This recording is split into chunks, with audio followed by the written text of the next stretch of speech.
মোদির মঞ্চে জায়গা পেলেন না ওন্দার বিজেপি প্রার্থী, অনুপস্থিত চন্দনা বাউরি, প্রকাশ্যে কুন্দল।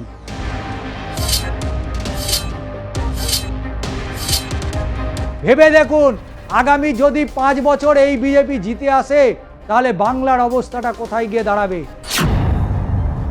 যাদের জন্য প্রচারে এসেছিলেন তারাই ব্রাত্য। বিজেপির গোষ্ঠী কোন্দল সামনে নিয়ে এসেছে বলেই মত রাজনৈতিক মহলের একাংশ।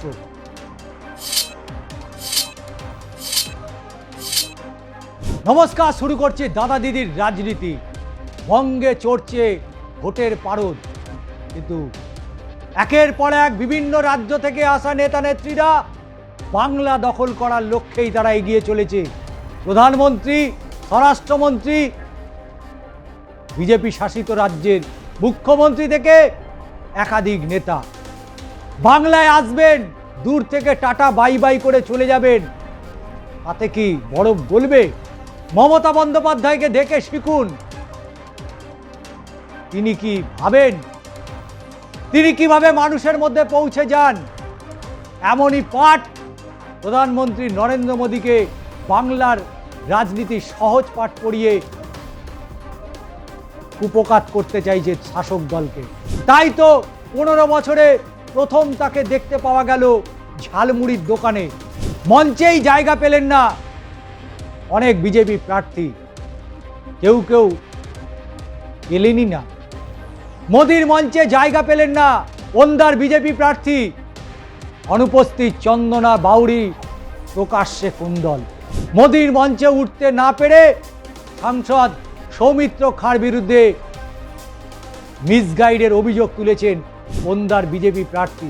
অন্যদিকে চন্দনা বাউরি জানাচ্ছেন সবাই উপস্থিত থাকার কোনো চিঠি পায়নি, তবে আগে আসানসোল সভায় তিনি ছিলেন। কেন এরম করলেন? যাদের জন্য প্রচারে এসেছিলেন তারাই ব্রাত্য। বিজেপির প্রার্থী অমর শাখা ও চন্দনা বাউরি বাঁকুড়ায় প্রধানমন্ত্রী নরেন্দ্র মোদীর সভা ঘিরে প্রকাশ্যে বিজেপির কুন্দল। প্রার্থীদের সমর্থনে মোদীর মঞ্চে ছিলেন না দুই কেন্দ্রের প্রার্থী, জায়গা পাননি ওন্দার বিধায়ক তথা অমর শাখা, নিচে থাকতে হলো তাকে। এদিকে মোদীর সভায় ছিলেন না সালতোরার বিজেপি প্রার্থী চন্দনা বাউরি। কেন এমনটি হলো?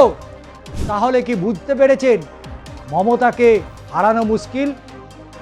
মঞ্চে উঠতে না পেরে রীতিমতো ক্ষোভ উগরে দিয়েছেন বিজেপির প্রার্থীরা। তবে চন্দনা বাউরি জানাচ্ছেন তিনি নাকি চিঠিই পাননি। তিনি চিঠিই পাননি, তাহলে প্রধানমন্ত্রী কিসের প্রচারে গেছিলেন? বর্তমানে বুথ প্রচার থেকে আসামের মুখ্যমন্ত্রী মানিক সাহাকে নিয়ে ব্যস্ত। বাঁকুড়ার বড়জোড়ায় দিনের প্রথম সভা করেছিলেন নরেন্দ্র মোদী। দলীয় প্রার্থীদের সমর্থনে তার প্রচার ছিল। জনতার সঙ্গে প্রার্থীদের পরিচয় করিয়ে তাদের হয়ে ভোট চান প্রধানমন্ত্রী। সেই মঞ্চে বিধায়ক তথা প্রার্থী তিনি নাকি জায়গাই পেলেন না, এবং সাংসদকে প্রশ্ন করতেই তিনি বললেন বিষয়টা আমার কাছে স্পষ্ট না। তবে তার দাবি মঞ্চে ওঠার জন্য বারবার সৌমিত্র খাঁর সাথে যোগাযোগ করা হলেও তার তরফ থেকে কোনো সাহায্যই পাননি প্রার্থী।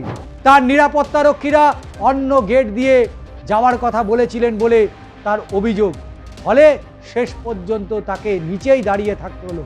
কি অবস্থা ভেবে দেখুন, প্রধানমন্ত্রী এসছেন, প্রার্থীরাই জায়গা পাচ্ছেন না। অন্যদিকে এই সভায় উপস্থিত ছিলেন না সালতোরার বিজেপি প্রার্থী। সভা শেষে বিধায়কের সঙ্গে যোগাযোগ করা হলে তিনি জানিয়ে দিয়েছেন তিনি জানতেনই না, তিনি চিঠিও পাননি। এছাড়া এলাকায় সভা করতে আসবেন ত্রিপুরার মুখ্যমন্ত্রী মানিক সাহা, তা নিয়ে ব্যস্ত রয়েছেন। এছাড়া 5টি বুথে এখনো প্রচার শেষ হয়নি বলে তিনি ব্যস্ত। একথা বলেই ফোন কেটে দিলেন তিনি। তবে একাংশের মতে এত বড় সভায় প্রার্থী মঞ্চে উঠতে না পারা স্বাভাবিকভাবেই অস্বস্তি বাড়িয়েছে বিজেপিকে। সেখানে প্রধানমন্ত্রী নরেন্দ্র মোদী প্রার্থীদের সমর্থনে সভা করলেন, সেখানে মঞ্চের 2 প্রার্থী অনুপস্থিত। বিজেপির গোষ্ঠীকোন্দল সামনে নিয়ে এসেছে বলেই মত রাজনৈতিক মহলের একাংশ। বলি হচ্ছেটা কি? বিজেপি বলছে তারা 170টা আসন পেয়ে বাংলা দখল করবে, অথচ বিজেপির প্রার্থীরাই মঞ্চে জায়গাই পাচ্ছেন না। মঞ্চে সাজিয়ে বসেছেন সাংসদ এবং নেতারা, অথচ যে প্রার্থীর প্রচারের জন্য, বাংলা দখলের জন্য প্রধানমন্ত্রী আসছেন, সেই প্রার্থীদের মঞ্চে জায়গাই পর্যন্ত হলো না। ভেবে দেখুন আগামী যদি 5 বছর এই বিজেপি জিতে আসে, তাহলে বাংলার অবস্থাটা কোথায় গিয়ে দাঁড়াবে। আজকে তিনি ঝালমুড়ি খেতেই পারেন, বাংলার ঝালমুড়ি কিন্তু নামকরা। যারা খেয়েছেন তারা জানেন, যারা খায়নি তারা জানেন না। মুখ্যমন্ত্রীকে কপি করছে, মুখ্যমন্ত্রীর প্রকল্পকে কপি করছে, আবার মুখ্যমন্ত্রী যাতে হেরে যায় তার সমস্ত পরিকল্পনা করছে। এটাই হচ্ছে বিজেপি, এটাই বিজেপি। মমতা বন্দ্যোপাধ্যায়কে যারা জানে, যারা চেনে, তারাও অনেক সময় ভুল করে ফেলেন।